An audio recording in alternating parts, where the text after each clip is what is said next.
Brigitte Lahaie, Sud Radio, c'est l'instant Sexy News. Eh bien, c'est Julia Palombe, Jean-Charles Bouchou qu'on retrouve et qui va nous parler de cul, mais aussi de la tête. Hein. Oui, de la tête au cul. N'est-ce pas? Comme vous le savez, il y a quelques jours, j'ai pour la première fois fait un tirage de tarot en public durant plusieurs heures pour des hommes et des femmes qui sont venus à moi dans le but de questionner leur rapport érotique au monde, leurs désirs, leurs fantasmes.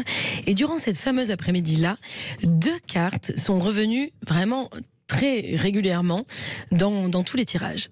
La première se nomme l'œil fou et elle raconte la curiosité malsaine, l'espionnage en somme.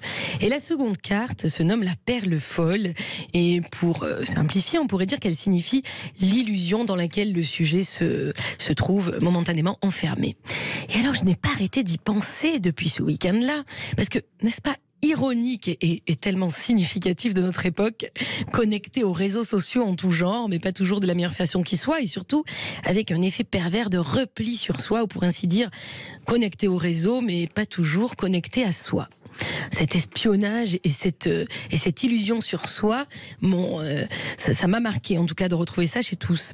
Alors ajoutons à cela évidemment l'injonction moderne à être heureux, à jouir par toutes les pores et tous de la même façon, uniformité oblige, et vous aurez des êtres humiliés, rabougris, ne sachant plus où donner de la tête et du cul d'ailleurs. Comme le décrit assez bien la philosophe Julia de Funès, oui c'est bien la petite fille de l'acteur, je ne sais pas si vous la connaissez, elle a écrit plusieurs livres assez formidables. Alors elle dit « Le bonheur est un sentiment qui relève de l'intime, qui fluctue au jour le jour. Pas de recette miracle donc, on le sait ici, mais des singularités libres à révéler. » Ah, si je pouvais tomber par hasard comme ça sur la lampe magique, la frotter tendrement et voir apparaître un génie dans la fumée, alors moi je ferais 3 vœux sans hésiter. D'abord, je ferais disparaître cet individualisme forcené, ce moi qui tue à petit feu à la fois personnellement et collectivement. Aussi, deuxièmement, je redonnerai du temps au temps, je redonnerai de la valeur au temps d'une vie, au cheminement, à l'expérience, à l'évolution lente et ancrée comme des racines de chêne centenaires dans la terre recouverte de mousse fraîche. Et moi j'ai une solution, Julia Palombe, pour mettre du temps au temps. Je note. Joke, entre nous. Je note, Brigitte, c'est vrai que j'y avais pas pensé à celle-là. Comme quoi parfois les solutions nous viennent, n'est-ce pas? D'ailleurs, voilà.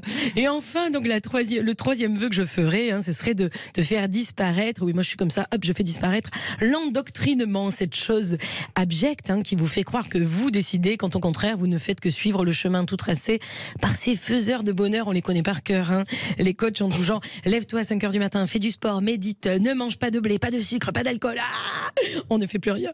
Moi je crois au contraire qu'il nous faut accepter de poser des questions sans avoir de réponse. C'est ça, vivre dans une dimension philosophique voire poétique, à tâtons, en ombre et lumière, en équilibre dans le déséquilibre, pardon.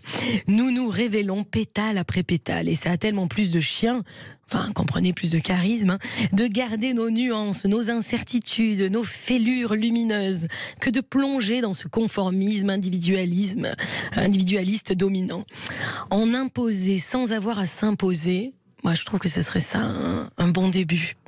Chers auditeurs, permettez-moi, ce week-end, accordez-vous un temps pour la réflexion, pour philosopher, penser sans juger, sans obtenir de résultats, penser comme on danse, pour le plaisir de faire virevolter les idées colorées, tels les volants de nos jupes d'été, penser comme on fume en faisant des ronds de fumée dans les airs que l'on observe se faire et se défaire au gré du vent, penser comme un dégrafe, un soutien-gorge, avec précaution, désir et passion contenue, penser comme on rêve à une promenade romantique au bord d'une plage de sable blanc au cœur de l'hiver, réchauffé par la pensée, excité par la pensée.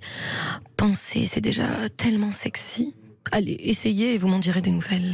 Alors, je suis évidemment a priori d'accord avec vous, Julia Palombe.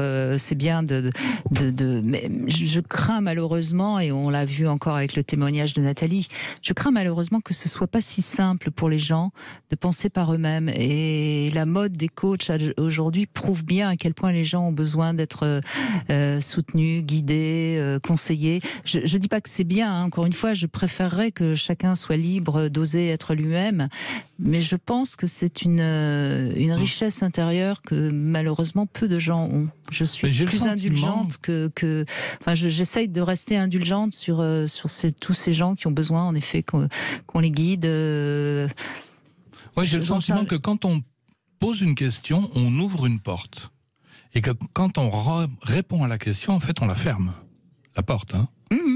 J'entends. Non, mais j'entends ce que vous dites. Moi, je fais un métier où les personnes viennent poser des questions et je les regarde en leur disant « Et vous, qu'est-ce que vous en pensez ?» Il n'y a pas toujours... quelquefois, il y a une lumière qui passe dans les yeux et il n'y a pas de réponse. Hein. Oui, bien sûr, mais déjà, ceux qui viennent font une démarche éloignée du coaching. Hein. Oui, c'est vrai. Parce que le coaching, c'est quoi? C'est aller voir quelqu'un pour qu'il nous dise quelle couleur mettre demain matin et comment faire. Donc, mais c'est pour ça que je crois qu'il est important aussi d'avoir d'autres discours comme celui qu'on a aujourd'hui. Oui, de dire, vous n'êtes pas obligé d'aller voir ces coachs-là. J'entends bien, sauf qu'il faut être capable d'être suffisamment libre et dosé pour penser par soi-même.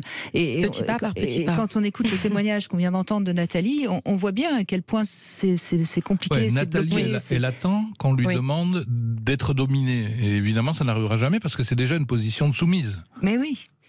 Et je pense que beaucoup de gens préfèrent qu'on leur dicte ce qu'ils ont à faire, voilà. Et c'est pour ça que je suis, peut-être que je peux continuer à faire cette émission parce que justement, je suis très indulgente sur les questionnements et qui demandent une réponse parce que c'est compliqué pour les gens de laisser la porte ouverte. Ouais, à la question. Poser la question, ne pas attendre de réponse forcément, quoi. En tout cas, c'est un chemin aussi, même s'il y en a qui nous écoutent là et qui se sentent enfermés. Je crois que justement, peut-être se dire, je vais laisser au moins une de mes questions en suspens et voir comment elle tourbillonne en moi, dans mon cœur. Et peut-être ça peut être un premier pas. Ça les angoisse beaucoup. Ouais. Alors la bonne nouvelle, je trouverais quand même qu'on ait un aspect un petit peu optimiste, c'est que c'est déjà bien de se poser des questions. Vous avez des personnes qui se posent même pas de questions. Donc ils n'attendent même pas de réponse. Bon. On l'entend bien dans les discours quand quelqu'un nous appelle en disant « je viens de passer 25 ans avec quelqu'un de pervers ». Et je me demandais si c'était normal, quoi. Donc il n'y a pas vraiment de question. La personne ne se pose même pas la question « mais comment je me sens ? Est-ce que j'ai envie que ça continue ou est-ce que j'ai envie que ça s'arrête ?» Donc au moins quand elle vient vous poser la question, moi quand je reçois des gens en cabinet qui viennent me dire « à votre avis, est-ce que c'est normal ?» Je la regarde, je dis « à votre avis à vous, quoi. Qu'est-ce que vous en pensez ?» Et je réponds à une question par une autre question. Et les questions sont les portes ouvertes. Non ? Oui, moi je trouve aussi que cette phrase « en imposer sans avoir à s'imposer », qui pourrait d'ailleurs s'appliquer aux dominants et aux dominés, elle est assez intéressante finalement. Bon, et ben voilà. Bon.